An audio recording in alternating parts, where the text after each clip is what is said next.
Greater Visakhapatnam నుంచి వచ్చిన కార్పొరేటర్లకు, పార్వతీపురం కౌన్సిలర్లకు, కోనసీమ జిల్లా రామచంద్రాపురం నుంచి వచ్చిన కౌన్సిలర్లకు, సత్యసాయి జిల్లా రామగిరి మండలం నుంచి వచ్చిన ఎంపీటీసీలకు, అదేవిధంగా పాలకొల్లు నియోజకవర్గం యలమంచి మండలం నుంచి వచ్చిన ఎంపీటీసీలందరినీ కూడా మీ అందరితో కూడా ఈరోజు సమావేశం కావడం చాలా ఆనందంగా ఉందని చెప్పడానికి సంతోషపడతా ఉన్నా. ఎటువంటి పరిస్థితుల మధ్య ఈరోజు మన రాష్ట్రంలో మనందరం ఈరోజు ప్రయాణం చేస్తూ ఉన్నాము అన్న సంగతి నాకన్నా బెటర్గా కూడా మీకే బాగా తెలుసు. ఎందుకనంటే ఈరోజు ఒక రాక్షస యుగంలో ఉన్నాం. నేను మొన్న ఎవరో నా దగ్గరికి వస్తూ ఉన్నప్పుడు కూడా నేను ఏదో అంటూ ఉంటే, కలియుగంలో రాజకీయాలు చేయాలి అని అంటే ఈ యుగం చంద్రబాబు యుగంలో రాజకీయాలు చేయాలి అని అంటే ఈ రాజకీయాలు చేసేటప్పుడు కేసులు వేస్తారు అన్న భయం లేనప్పుడే రాజకీయాలు చేయగలుగుతాం. జైళ్ళకు పంపినా కానీ పర్వాలేదు చంద్రబాబు నిన్ను ఎదుర్కొంటామనే ధైర్యం ఉంటేనే రాజకీయాలు చేయగలుగుతాం. అలా ఉండగలిగిన తెగువ ఎవరికైనా ఉంటేనే రాజకీయాల్లో ఉండగలగాలి, చేయగలగాలి అనేది మాత్రమే ఈ కలియుగంలో మనం నేర్చుకుంటా ఉన్న పాఠం అని చెప్పి చెప్తా ఉంటాం. ఈరోజు నిజంగానే రాజకీయాలు అలానే తయారయ్యాయి. చంద్రబాబు నాయుడు ఈరోజు చేస్తూ ఉన్న రాజకీయంలో కనీసం 1% కూడా మనం ఆ రోజుల్లో ఎప్పుడు చేయలే. ఆ రోజుల్లో మనం ఏ ఒక్కరికి కూడా ఇబ్బంది జరగకూడదు అనే ఆలోచనలు చేశాం. ఇన్ఫ్యాక్ట్ నాకు బాగా గుర్తుంది, తాడిపత్రి మున్సిపల్ ఎలక్షన్లు జరుగుతూ ఉన్నాయి. మనం రాష్ట్ర వ్యాప్తంగా మున్సిపాలిటీలు అన్నీ మనం స్వీప్ చేస్తాం. రాష్ట్ర వ్యాప్తంగా జెడ్పీటీసీలు స్వీప్ చేసినాం, ఎంపీటీసీలు స్వీప్ చేసినాం, సర్పంచ్ స్థానాలు స్వీప్ చేసినాం. మున్సిపల్ ఎలక్షన్లలో కూడా మనం ఓడిపోయింది బహుశా రాష్ట్ర వ్యాప్తంగా ఒక 2 మున్సిపాలిటీలు మనం ఓడిపోయినాం. అందులో తాడిపత్రి ఒకటి. వాళ్ళకు 18, మనకు 16. కేవలం వాళ్ళకు తేడా 2. మన ఎమ్మెల్యే వండుకొని అన్న 2 అయినా తేడా ఎత్తేద్దామన్నాడు. ఆ రోజు నాకు బాగా గుర్తుంది. అదే నేను ఒప్పుకోలా. మన ఎమ్మెల్యే అయినని కూడా నేను హౌస్ అరెస్ట్ చేయించిన. మన ఎమ్మెల్యేని నేను హౌస్ అరెస్ట్ చేసి ఎన్నిక జరిపించి తాడిపత్రి మున్సిపాలిటీ సవ్యంగా జరిగించి చివరిగా తెలుగుదేశం 18 వాళ్ళకు, 16 మనకు న్యాయబద్ధంగా ప్రజాస్వామ్యబద్ధంగా ఎన్నిక జరిగింది ఆ రోజు. కానీ ఈరోజు చూస్తే పరిస్థితి ఎలా ఉంది అని చెప్పి ఒకసారి చూస్తే, మనమేమో అప్పట్లో జగనన్నకు చెబుదామని చెప్పి ఒక టెలిఫోన్ నెంబర్ ఇచ్చా. స్పందన అని ఒక ప్రోగ్రాం కూడా పెట్టా. ఎవరికి ఏ ఇబ్బంది వచ్చినా కూడా కులం చూడలా, మతం చూడలా, రాజకీయాలు చూడలా, పార్టీ చూడలా, చివరికి తెలుగుదేశం వానికి కూడా ఏదైనా ఇబ్బంది వచ్చినా కూడా జగనన్నకు చెబుదామని చెప్పి ఫోన్ చేస్తే చాలు, ఎమ్మెల్యేలు అడ్డుకున్నా, ఇంకొకరు అడ్డుకున్నా కూడా జగనన్నకు చెబుదామనే నెంబర్కు ఫోన్ చేస్తే చాలు, వెంటనే స్పందన ఉండేది, వెంటనే పరిష్కరించే పరిస్థితి మన హయాంలో మనం చేసాం. స్పందన అని ఒక ప్రోగ్రాం పెట్టాం. ప్రతి వారము ఆ స్పందన అనే ప్రోగ్రాంలో కలెక్టర్లు ఖచ్చితంగా ఉండేట్టుగా, ఎస్పీలు కరెక్ట్గా ఉండేట్టుగా డేట్ ఇచ్చి ప్రతి వారం రోజు జరిగేట్టుగా చూసుకొని, కలెక్టర్ల దగ్గర నుంచి మొదలైతే ఏ మండలాలలో మండల ఇన్ఛార్జీల వరకు కూడా ఆ స్పందన ప్రోగ్రాంలో పార్టిసిపేట్ చేసే పరిస్థితి. ఎవరికి ఏ సమస్య వచ్చినా కూడా స్పందనలో చెప్తే ఆ సమస్య పరిష్కారం అయ్యేదాకా డైరెక్ట్గా సీఎంఓ పర్సూ చేసి ఎందుకు ఈ సమస్య పరిష్కారం కావడం లేదు అని చెప్పి అడిగే పరిస్థితిలో మన పాలన చేసాం. అత్యధికంగా ఆ పొద్దు సాల్వ్ అయింది తెలుగుదేశం పార్టీకి వాళ్ళకి సంబంధించిన సమస్యలే. అంతగా మనం కులం చూడకుండా, మతం చూడకుండా, రాజకీయాలు చూడకుండా, మనకు ఓటు వేశారా లేదా అన్నది కూడా చూడకుండా ఆ రోజుల్లో మనం పరిపాలన అందిస్తే ఈరోజు చూస్తే ఎలాంటి పరిస్థితులు ఉన్నాయి అని అంటే ప్రజాస్వామ్యాన్ని పట్టపగలే కూని చేస్తూ ఉన్నా కూడా ఈరోజు ఎవరు మాట్లాడలేని పరిస్థితిలో ఈరోజు పాలన సాగుతూ ఉంది. ఇలాంటి పరిస్థితుల్లో ఈరోజు మనం రాజకీయాలు చేస్తూ ఉన్నాం. ఈరోజు మొన్ననే చూసాం తిరువూరు ఎన్నిక, ఇప్పుడు కూడా జరుగుతూ ఉంది. ఇన్ఫ్యాక్ట్ తిరువూరు ఎన్నిక చూస్తే ఆశ్చర్యం కలిగించే నెంబర్స్. ఎందుకు ఎన్నికలు చేస్తూ ఉన్నారో కూడా ఎవరికి అర్థం కాదు. అక్కడ తిరువూరు పరిస్థితి ఏమిటి అని అంటే 17 వైఎస్ఆర్సీపీ గెలిస్తే 20లో 3 టీడీపీ.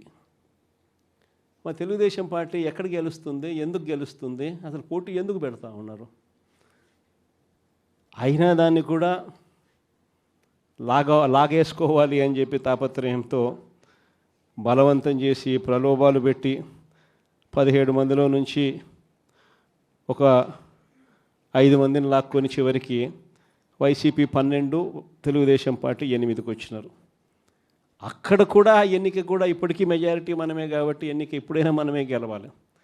ఆ ఎన్నిక కూడా జరగకోకుండా ఏకంగా పోలీసుల ఆధ్వర్యంలో ఎన్నిక ఆపుతూ ఉన్నారు.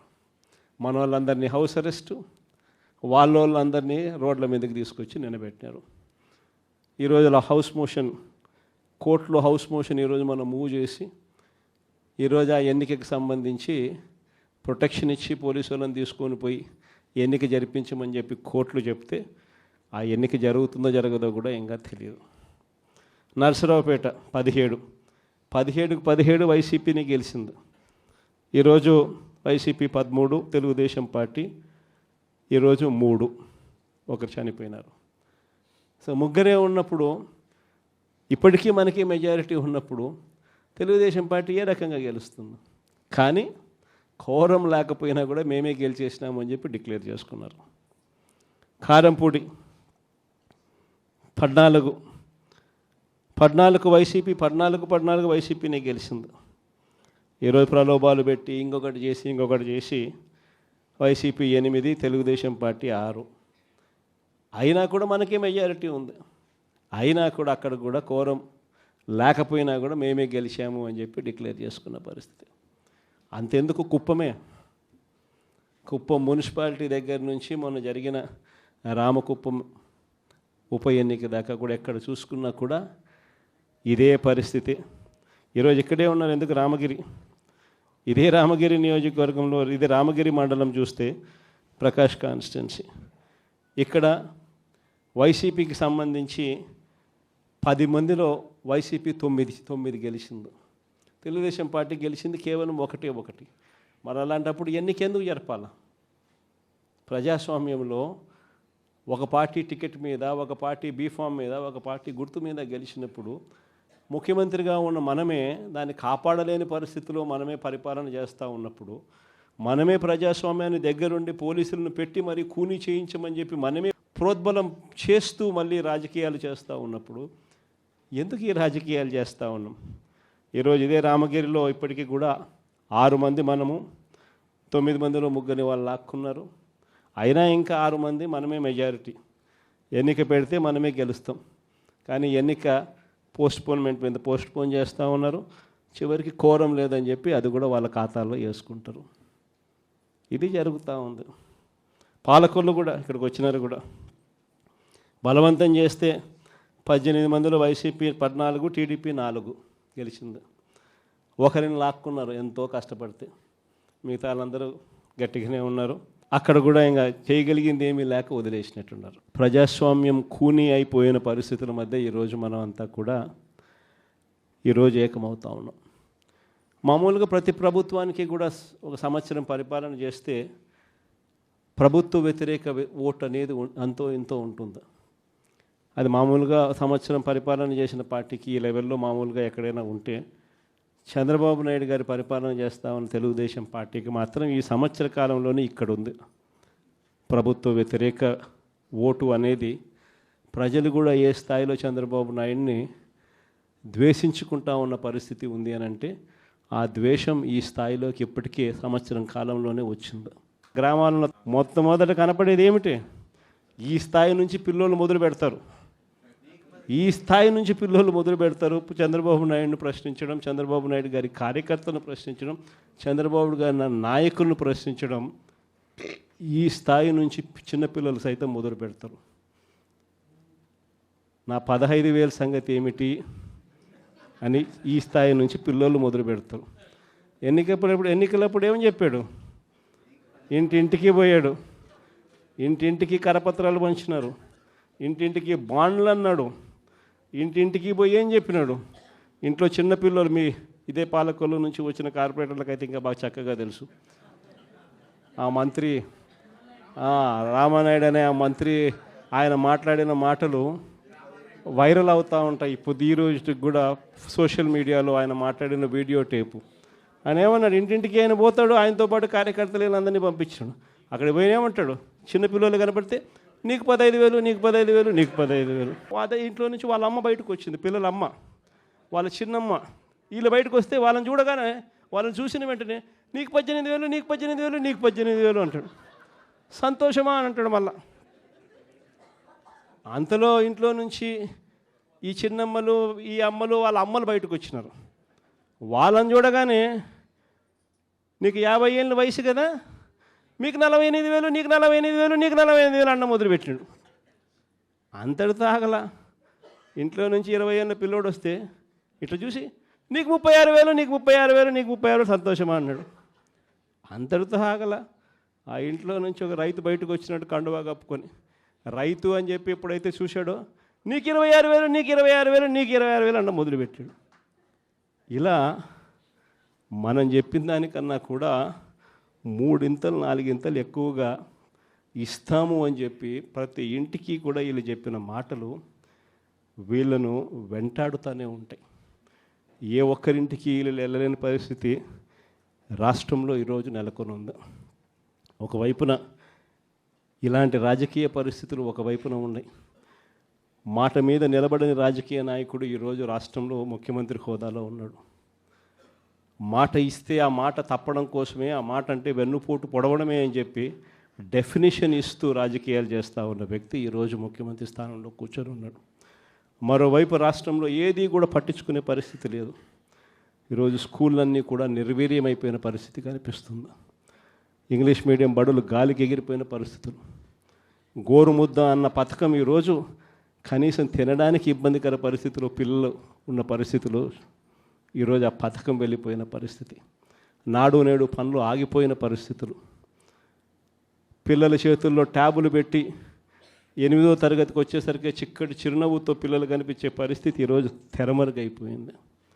అమ్మఒడి అనే పథకంతో పిల్లలను ప్రోత్సహిస్తూ బడులకు పంపించే తల్లులకి ఈరోజు కనీసం పలకరించే పరిస్థితి కూడా లేని పరిస్థితిలో బడులు తయారయ్యాయి.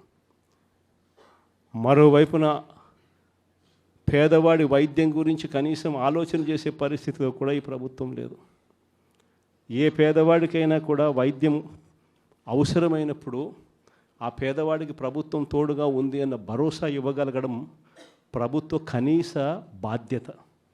అలాంటిది ఆరోగ్యశ్రీకి ప్రతి నెల కనీసం నెలకు 300 కోట్ల రూపాయలు ఖర్చు అవుతుంది.